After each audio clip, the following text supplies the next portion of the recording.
कार्य मंगतू, तू अभी तक गोबर चुन रहा था? बाबा, महतो के कटहल के पेड़ से लेकर खिरिस्तान की स्कूल तक छान मारा, तब जाकर इतना सा गोबर मिला है। थक गया रे? चल चल चल चल चल चल, घर चल जल्दी चल, लेकिन बहुत काम है।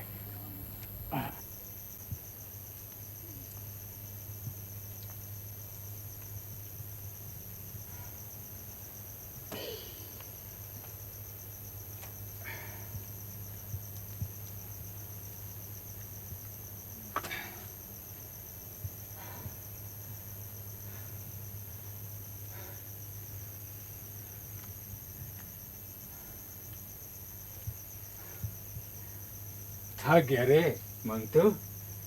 हाँ बेटा,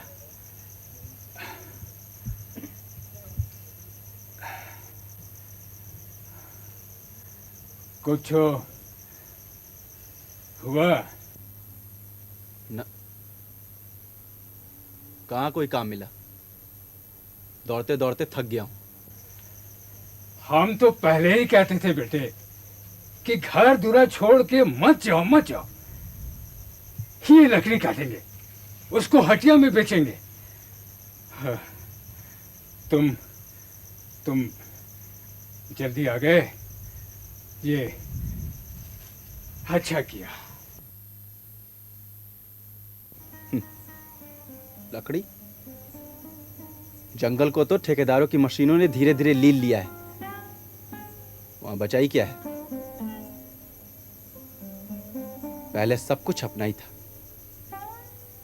अब ये सब दिकू दिकू हो चला है।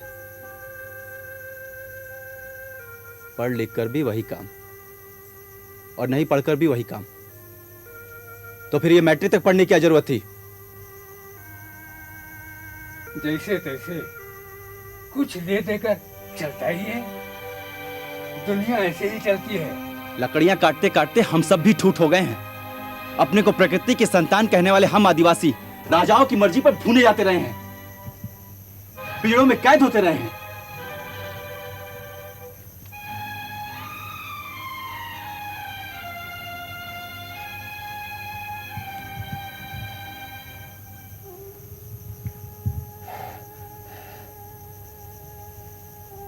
तुम थक गए हो बाबा, थोड़ा आराम कर लो।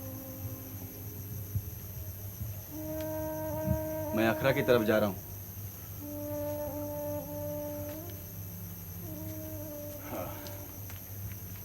थक गए।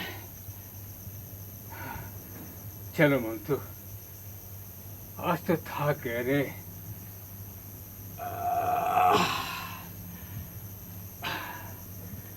चल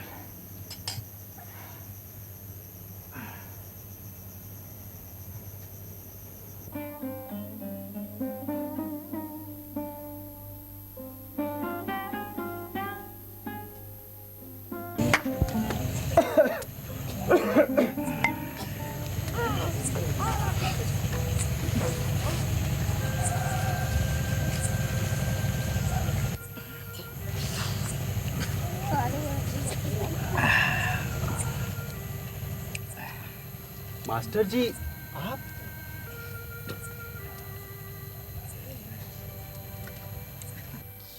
साला मैं तो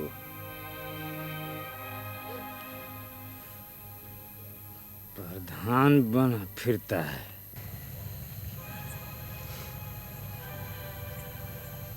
आप लोग तो जानते ही हैं कि गांव में अब कुछ नहीं रहा। साल में 3 महीना अगहन, पूस, माघ के अलावा बाकी 9 महीना खाने को कुछ नहीं मिलता।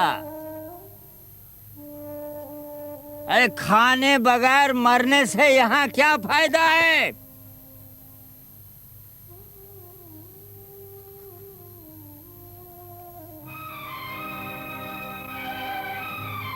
अरे ठेकेदार ठीक ही कहता है, गांव से कुछ मजदूर ले जाएगा।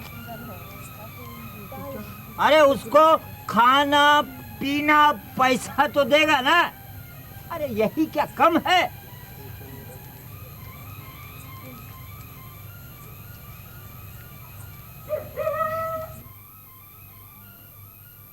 गांव में खाली पेट हड़िया पीने से तो बेहतर है कि ठेकेदार की बात मान लेनी चाहिए। लगता है सिर्फ बूढ़े ही बचेंगे गांव में। क्यों जेम्स? 2000 लोगों की इस पूरी बस्ती में सिर्फ 100-125 लोग ही साक्षर हैं, जबकि सरकार ने स्कूल खोला है, मुफ्त पढ़ाई की व्यवस्था की है। मगर नतीजा क्या है? वही ढाक के 3 पात। बाहर से कोई लूटने आए तो बात समझ में आती है, मगर अपने ही बीच कोई जंगली सूअर तहस नहस कर रहा हो तो जल्दी समझना मुश्किल होता है। क्यों? मैं तो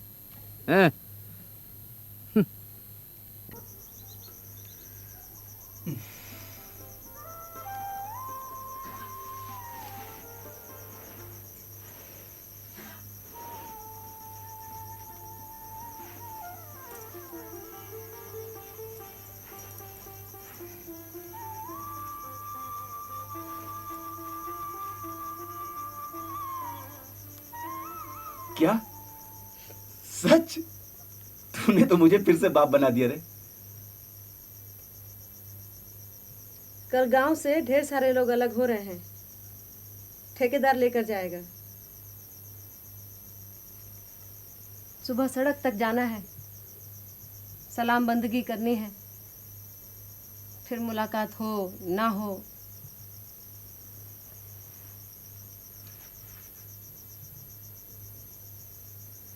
का एक दिन इच्छा भी हमसे यूं ही दूर चला जाएगा, फिर कभी नहीं आएगा।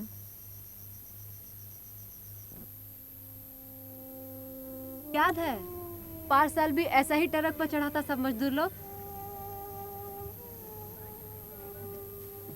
18, 19।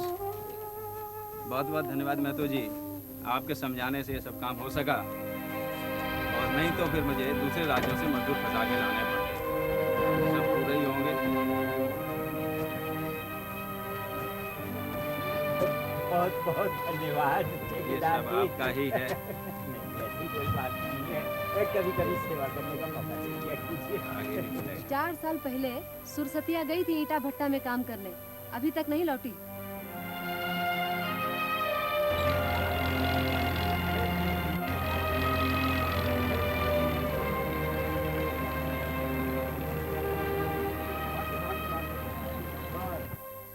अरे मंगतू, तू आज क्यों नहीं आया?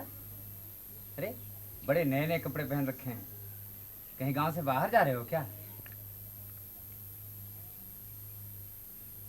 धुमकुड़िया जा रहे हैं। धुमकुड़िया? क्या काम पड़ गया? मंगतू 6 साल का हो गया मास्टर जी, धुमकुड़िया तो जाना ही होगा। मैं तो रफाइल चाचा के ही स्कूल में पढ़ूंगा। पर ये तो सरकारी स्कूल है बेटा। पर ठीक है, हम तुम्हारा यहाँ नाम लिखा देंगे। दिन में तुम यहाँ पढ़ना और रात को धुमकुड़िया में रहना। और यहाँ स्कूल में खाने को भी मिलता है।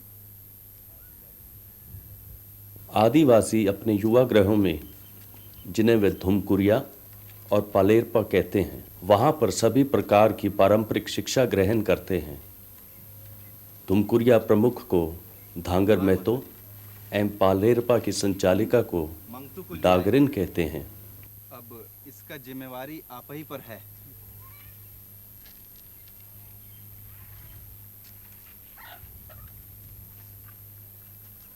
बेटा मंगतू, ये धांगर महतो हैं, इनको जोहार करो। ये तुमको अपने लोगों के बारे में सब कुछ सिखाएंगे।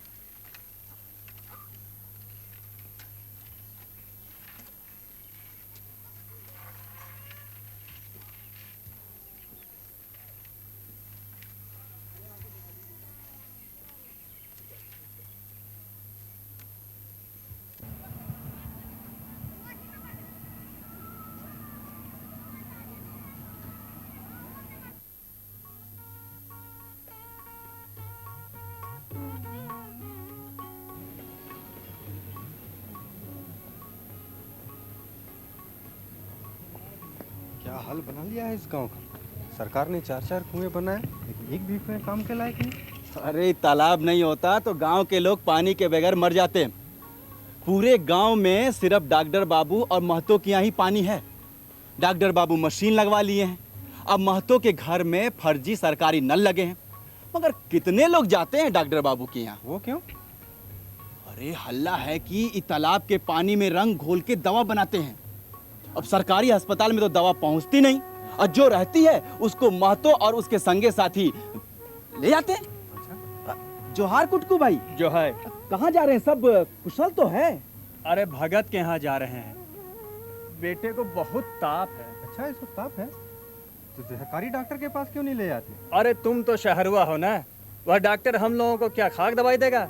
अरे वह तो हम लोगों को वहाँ से पानी भी नहीं लाने देता। अरे उसे तो अभी ठीक से दाढ़ी मूछ भी नहीं आई है।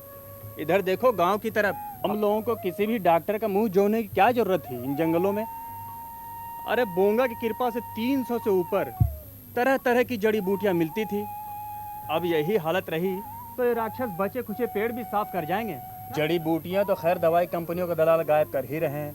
अब जंगल में जाओगे तो सिर्फ पत्थर ही मिलेंगे। कुटकू भाई, आप बड़े अस्पताल चले जाइए। अरे काहे का नाम लेते हो? दुहाई बोंगों की, याद नहीं? जतरू के 2-2 बच्चे वहीं मर गए थे। इससे तो अच्छा अपना भगत ही है, और उस पर हम लोगों का पूरा भरोसा है। अरे तालाब का पानी ढोर डांगर पीता है, आदमी पिएगा तो ऐसा ही ना होगा।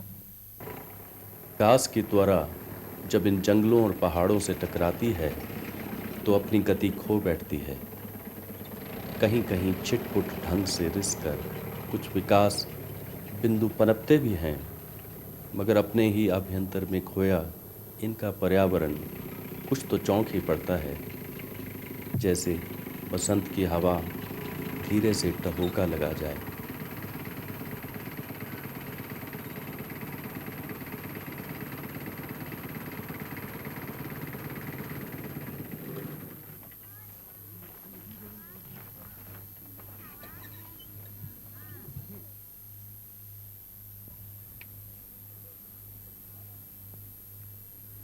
क्या बात है गुम के? इस सब भीड़ भाड़? अरे सुना है परसों मंत्री जी आ रहे हैं। हमारे साहब लोगन का तो पतलून ढीला हुआ पड़ा है, हम लोगन का तो जीना हराम कर रखा है। तब तो बड़ा हंगामा होगा। हंगामा क्या होगा? डीसी साहब, बीओडी साहब सभी कोई लोग आ रहे हैं, पीडब्ल्यूडी के चीफ इंजीनियर भी आ रहे हैं।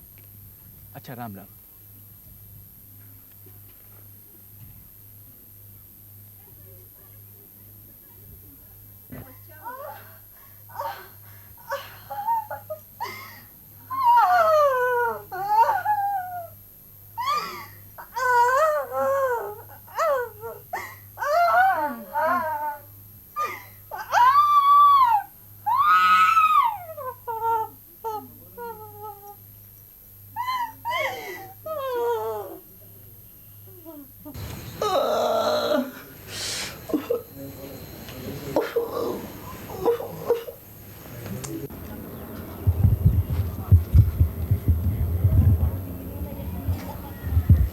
जोहार हुजूर। जोहार। देखो, परसों तुम्हारे गांव में मंत्री जी आने वाले हैं, गांव की सफाई करा दो। और जो मैंने बच्चों के लिए कपड़े भिजवाए थे वो बंटवाए या नहीं? बंटवा दिया हुजूर। अगर नहीं बंटवाए हो तो उन्हें जल्द से जल्द बंटवा देना, और उनके माँ बाप को कहना कि जब मंत्री जी आए तो अपने बच्चों को उसी नए कपड़े में कतार में खड़ा रखेंगे, तथा अपने भी माला लेकर मंत्री जी के स्वागत में खड़े रहेंगे। ये सब तो हो जाएगा, पहले आप बैठिए तो सही। जरा चाय वाय पीजिए। चाय लाओ रे। नहीं ना, रहने दिया जाए, फिर कभी।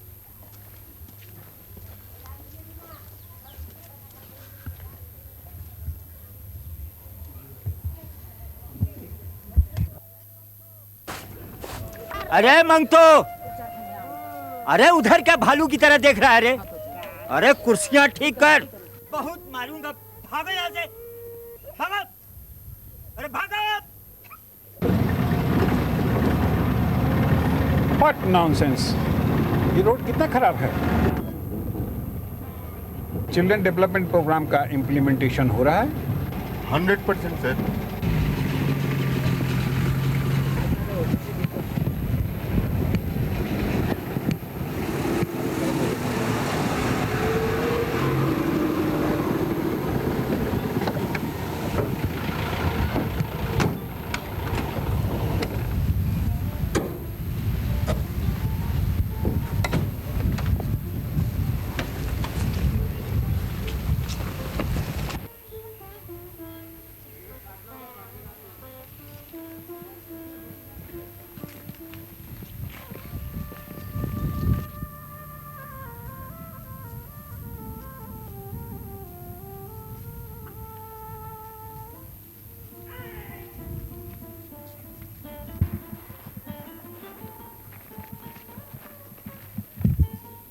इस इलाके में कितने नलकूप लगवाए हैं? 200 सर।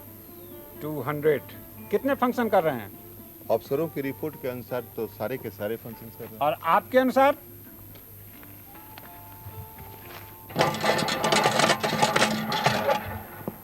आपके यहाँ कितने नलकूप लगवाए गए हैं? जी देख तो रहे हैं। सभी काम नहीं कर रहे हैं ना?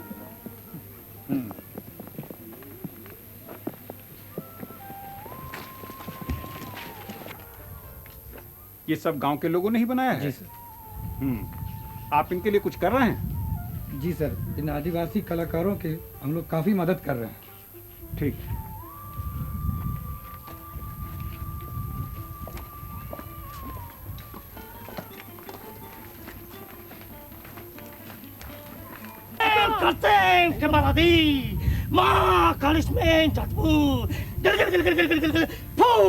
क्या हो रहा है? सर, इस बच्चे ने 2 दिन से कुछ नहीं खाया है, इसलिए ये ओझा उसको ठीक कर रहा है सर। How superstitious.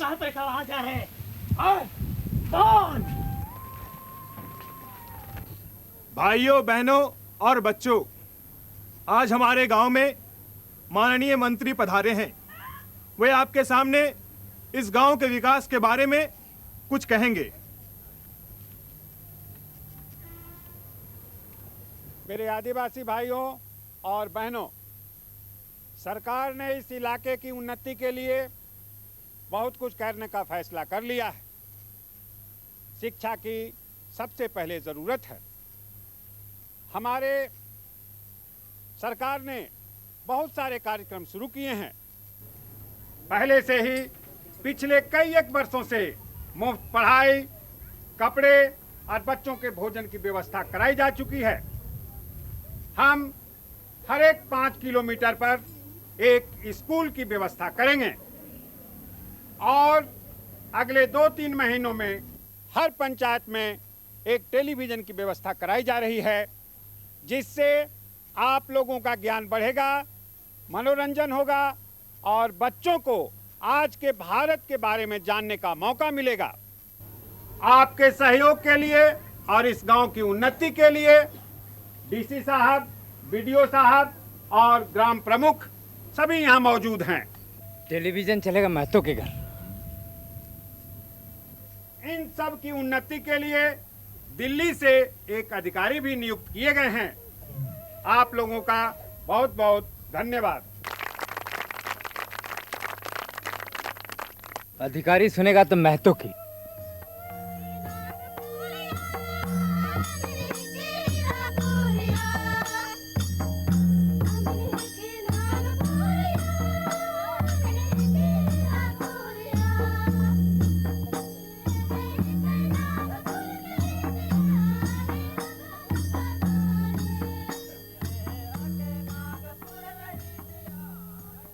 क्या हमें कुछ मिला?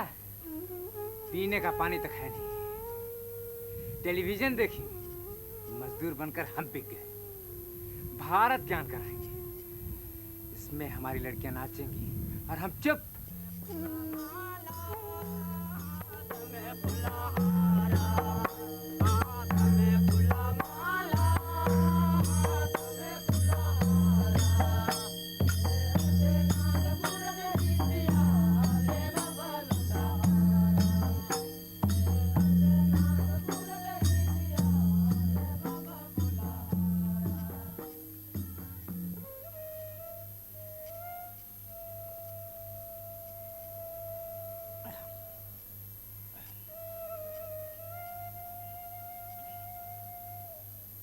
सरकार से किराया उठाता है, स्कूल भी अपने घर में खोल रखा है। क्या देता है इन बच्चों को? नहीं, खर्च के बदले में बच्चों से काम करवाता है।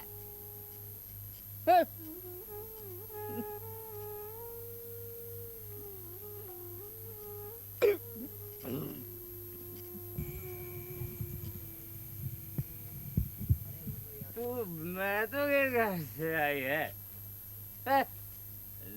नजारा है साला। आज नचाएगा, कल बेचेगा। नाचो, खूब नाचो। अफसर आए हैं, खाएगा कैसे नहीं, वीडियो भी खाता है, वीडियो भी।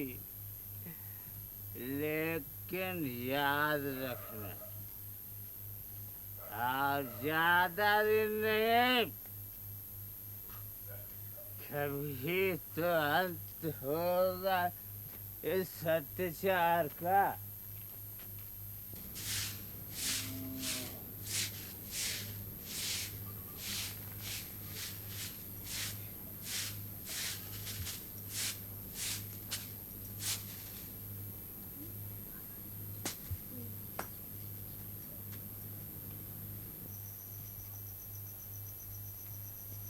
बाबा, इका बाहर खेलने मत जाने देना, और इका एक गोली पानी से दे देना।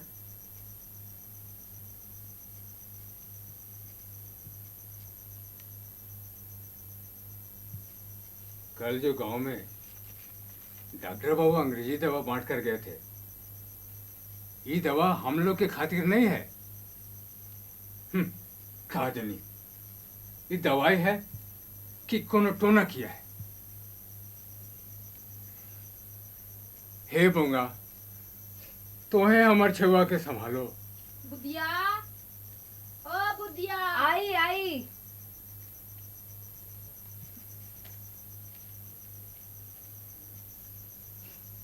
बाबा, हाँ, मैं जंगल में लकड़ी काटने जा रही हूँ।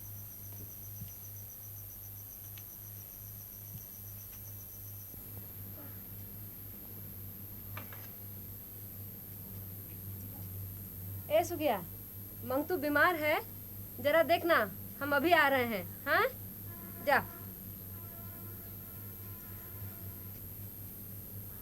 मंगतू, तुझे बुखार आ गया है।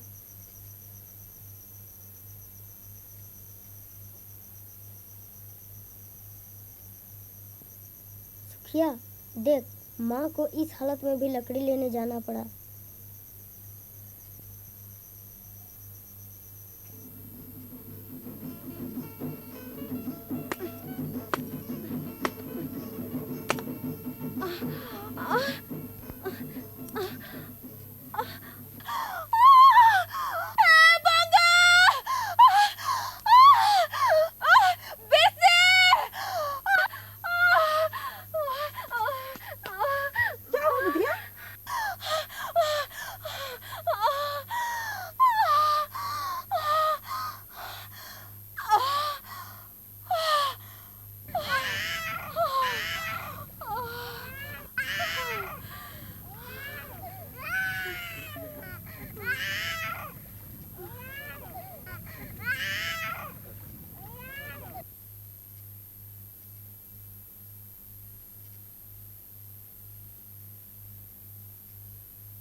बिरसी, देख तो वहाँ दारू होगी, वही पिला दे।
रफाइल के हाथ चिट्ठी भेजे थे,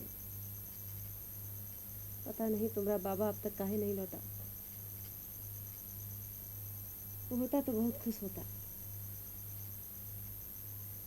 पता नहीं शहर में कहाँ भटक रहा होगा। हम कितना समझाए कि महतो के यहाँ धांगर बन जाओ तो घर का खर्चा चले, मगर माने तब तो। कहता है मैट्रिक पास करके यही करेंगे, पढ़ा लिखा होने का यही मतलब है। अब देखो तुम्हारे बाबा भी एकदम बूढ़े हो गए हैं, पता नहीं कब गुजर जाए।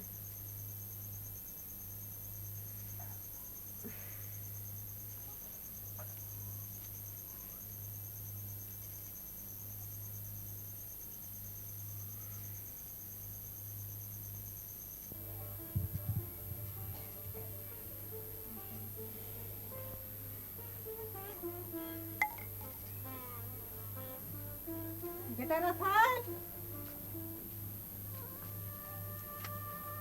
देख तुझसे मिलने शहर से कौन आया है। उठ बेटा उठ।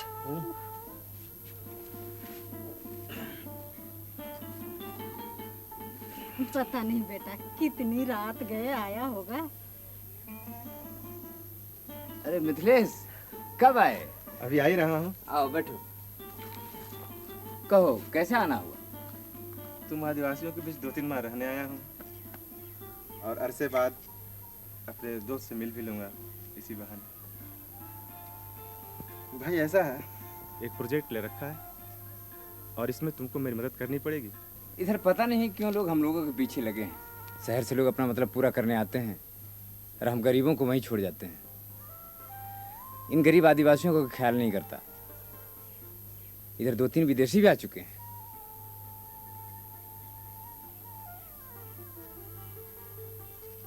अच्छा मिथिलेश, तुम चलकर मुंह हाथ धो लो।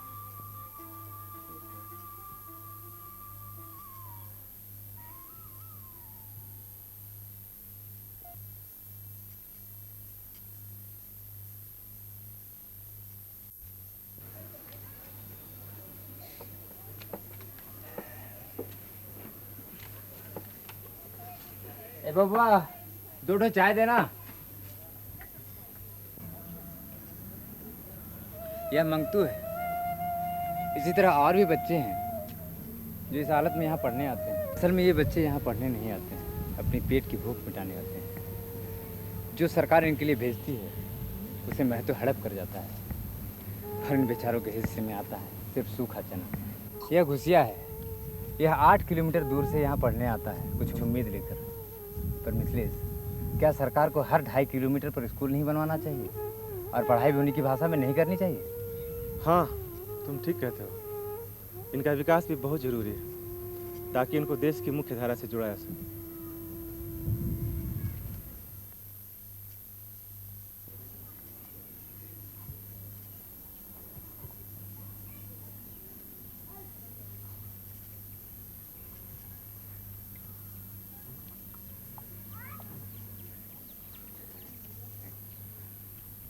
तुमने सब कुछ देख लिया ना मिथिलेश। अपना सब कुछ होते हुए भी आदिवासियों का अपना कुछ भी नहीं है, कुछ भी तो नहीं। हाँ, तुम ठीक कहते हो।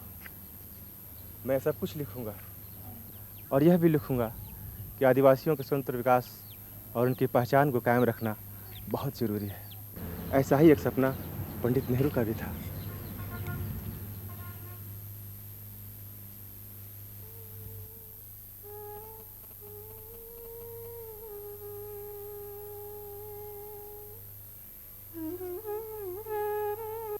सर, तुम आदिवासियों के पेट की चिंता करते हो?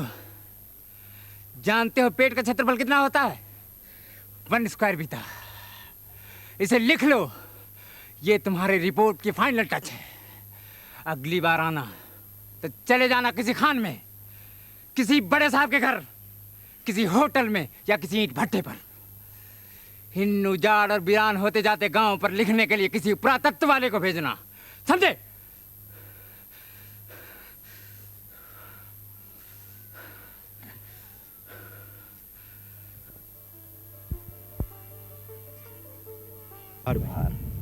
सुना बेटा, हुआ है। आमचा ठीक से तैयारी करना और खूब महुआ पीना।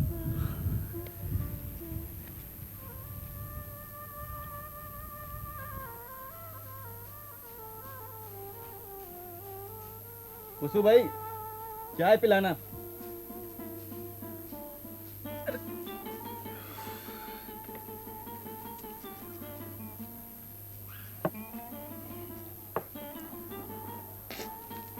कैसे आना हुआ?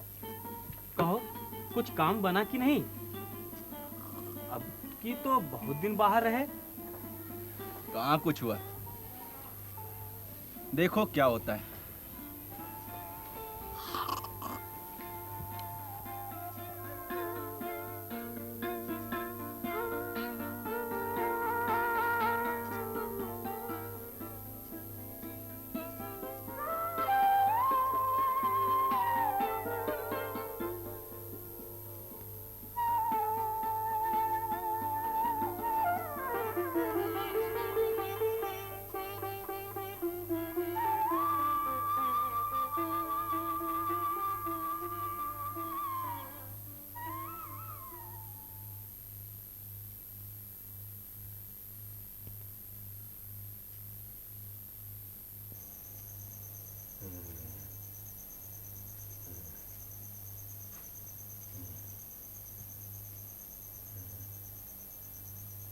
जोहार बाबा।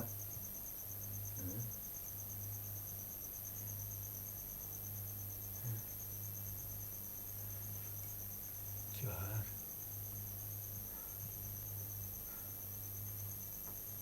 इसी के भरोसे तो मैं जिंदा हूँ, वरना कौन पूछने वाला है?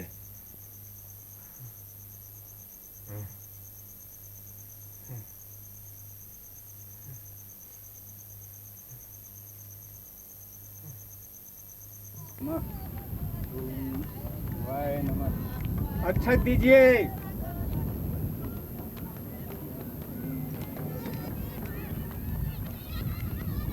अच्छा दीजिए। देखो, इसके बाल किसी लड़की से मिलते हैं, शादी तो उसी से होगी। रक्षत लाइए।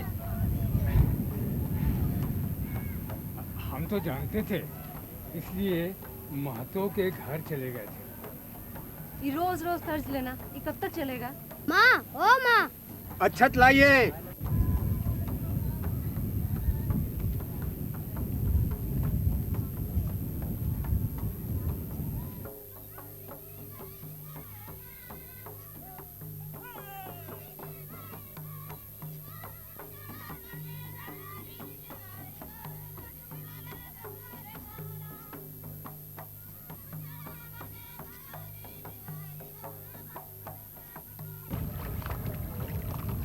किसी अच्छी लड़की से मेल कराना।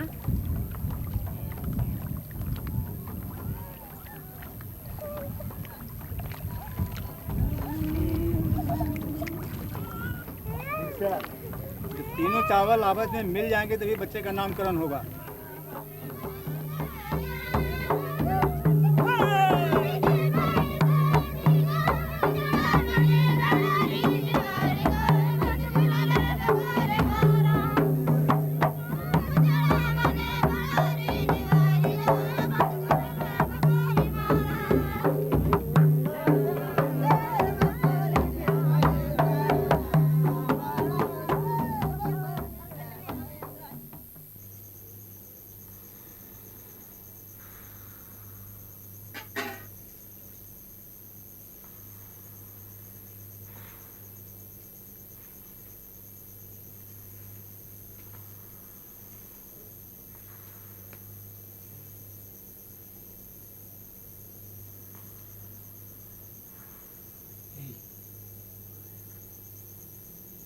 ए सुनना,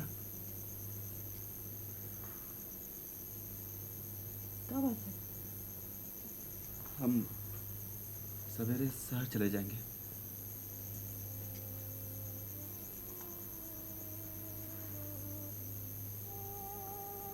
मैंने बड़ा सोच समझ के ही फैसला किया है। अब हमारा परिवार बढ़ता जा रहा है और कमाई का कोई साधन नहीं है। हम तो पढ़े लिखे हैं, शहर में कोई ना कोई नौकरी तो मिल ही जाएगी। अब यहाँ से शहर कौन सा दूर है, हम आते जाते रहेंगे। फिर वहां हम जाएंगे तो मंगतू और बुधवा के लिए कुछ ना कुछ तो कर सकेंगे।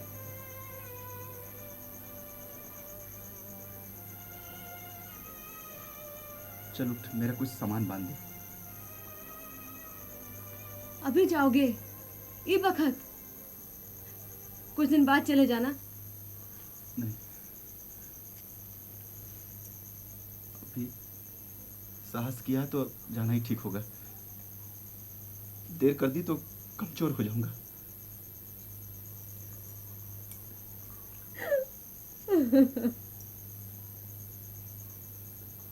और देख,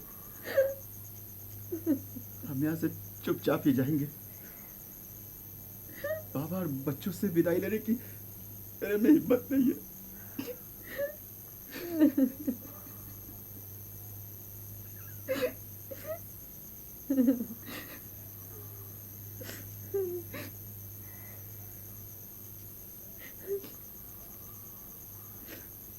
चल उठ।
मंगतू, मंगतू बेटे इधर आ।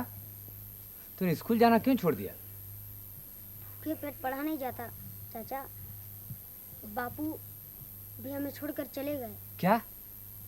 हाँ, माँ अकेली क्या करेगी? मुझे उसका हाथ बटाना ही पड़ता है। बाबा महतो के यहाँ जाते हैं और उधार लेके आते हैं। बाकी दिन खेतों में जाकर कुछ काम करते हैं, उससे कुछ मिलता है।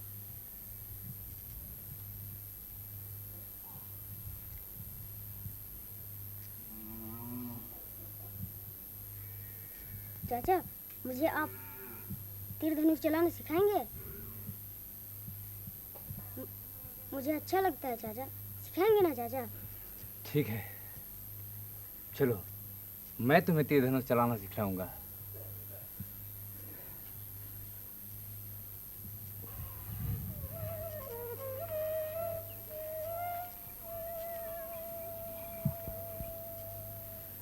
बिरसा को जानते हो मंगतू? बस सुना है कि वे हम लोगों के भगवान थे। बिरसा एक महान देशभक्त थे। उन्होंने अंग्रेजों को उनके अत्याचार के विरुद्ध ललकारा था। देखो मंगतू, वो फल यही निशाना लगाते हैं। तो बिरसा ने सभी आदिवासी भाई बहनों को एकजुट किया और सभी तीर धनुष लेकर अंग्रेजों के विरुद्ध लड़ाई में कूद पड़े। मंगतू जा, फल ले आ।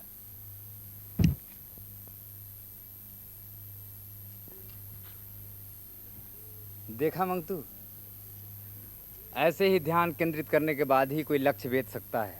हमें अत्याचार का मुकाबला करना है तो इसी तरह का एकाग्र और अदम्य इच्छा शक्ति जागृत करनी होगी।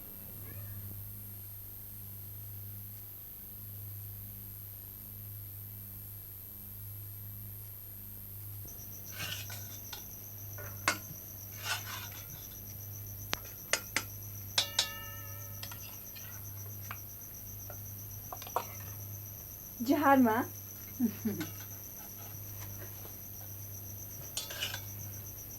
यात्रा में मैं तेरे साथ नाचूंगी।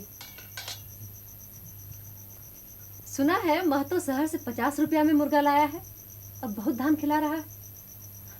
कौन ही हट्टे कट्टे मुर्गे के साथ लड़ेगा? क्या बात करती हो माँ, ये रामू राव का जो मुर्गा है ना, वो इस कसाई महतो के मुर्गे को पछाड़ देगा। हाँ अरे छोड़ो ये मुर्गा मुर्गी, मैं जा रहा हूँ।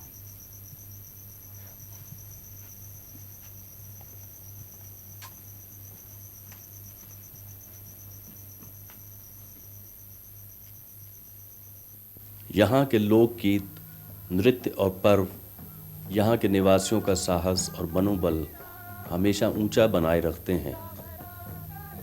इसी में विलीन ये अपनी सब पीड़ा और हताश भूल जाते हैं। ऐसा ही एक पर्व है जतरा। इस अवसर पर युवा नृत्यों, मेला आदि लगता है। सभी उत्साहपूर्वक इसमें शामिल होते हैं। एक आध हफ्ता चलने वाला ये समारोह युवा प्रेमियों के लिए एक अच्छा मिलन स्थल बना होता है।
मंतू तेरा बाबा।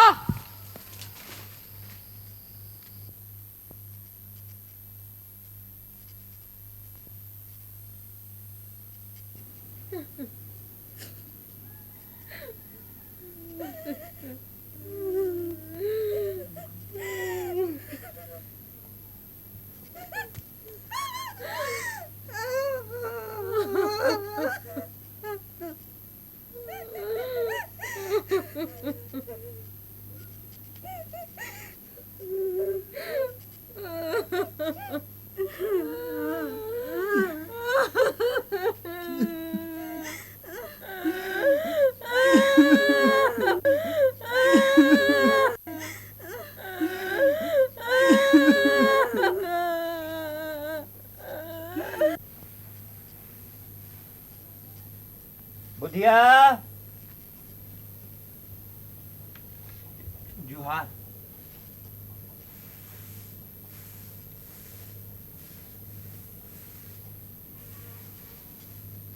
अरे मंगतो क्या हो रहा है? अरे बुधिया, अपना मंगतू खाली बैठा है और उधर आदमी जन की बड़ी दिक्कत है।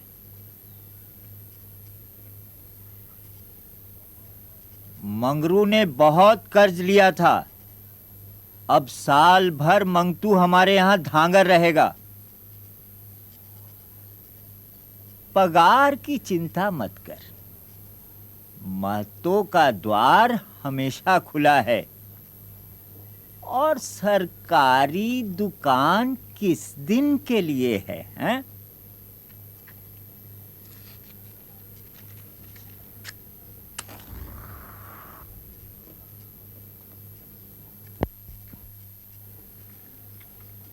मंगरू का कर्जा तो उतारना है ना।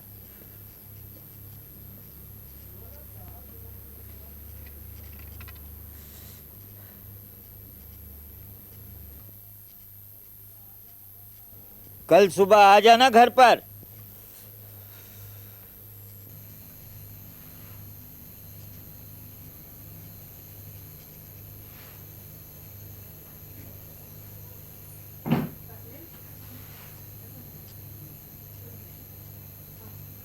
आ गया मंगतो, यहाँ काम मेहनत से करना होगा। जा जंगल से लकड़ियाँ काट ला, वापस आकर स्कूल की सफाई वगैरह भी करनी है और खेत पर जाना है। यहाँ काम मेहनत से करना होगा, ये लड़कियों के साथ गाना बजाना नहीं। चल कुल्हाड़ी उठा, निकल।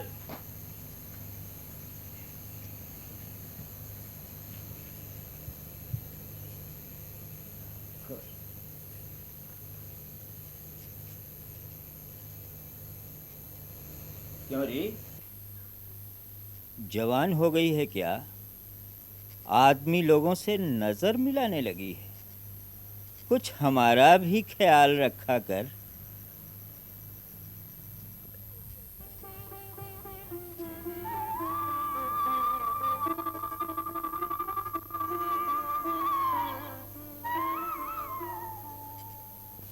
मंगतू भी धांगर बन गया है। आदमजात पर निकाली गई ये गाली प्राय विरासत में ही मिलती है। न जाने कितने ही इस प्रकार के लोग हैं जो न जाने कितने नामों से जाने जाते हैं। धांगर जब तक उस पर चढ़ा कर्ज उतर नहीं जाता, वह धांगर ही बनकर रहेगा। तेरा बाप मेरा कर्जदार है, तेरा दादा मेरा कर्जदार था, और तू मेरा धांगर है।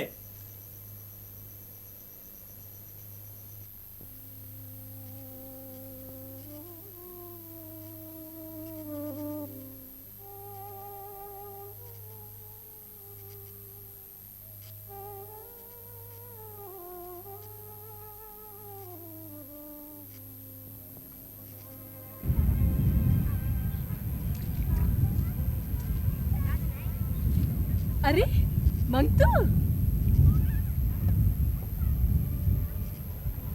मैं धांगर बन गया सुनिया, एक बंधा हुआ मजदूर। जब तक सारा कर्ज वसूल नहीं हो जाता मैं घर नहीं जाता। मैं तो मेरा मालिक बन गया। तू ही बोल सुगी, ये भी कोई जिंदगी है? बोल। कल मैं तो मुझे बहुत पीटा सुगिया, बहुत पीटा। मैं उसके यहाँ काम नहीं करूँगा। कल ठेकेदार आएगा, मैं उसके साथ चला जाऊँगा। मैं चला जाऊँगा सुगिया, मैं चला जाऊँगा। मैं भी तुम्हारे साथ चलूंगी मंगतू। मैं तुम्हारे बगैर नहीं रह सकती। मैं, माई और छोटे भाई को भी हम साथ ले जाएंगे। बेटा, तुम भी औरों की तरह वहीं के होके ना रह जाना। मैं तुम्हारी राह देखूंगी।